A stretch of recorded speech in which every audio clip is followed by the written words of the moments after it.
2004ஆம் ஆண்டு சுனாமியில் தமிழகம் மிக கடுமையாக பாதிக்கப்பட்டது.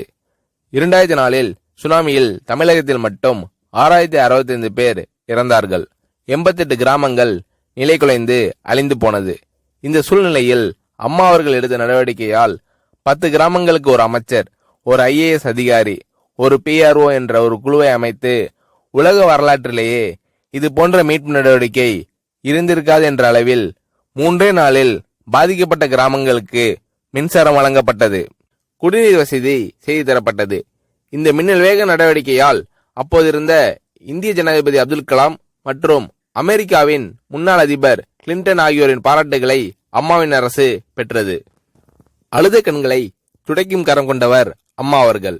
ஆண்டவன் யாரோ ஒரு நபர் மூலமாக வருவார். தமிழ்நாட்டிற்கு கிடைத்த தெய்வம் அம்மா அவர்கள்.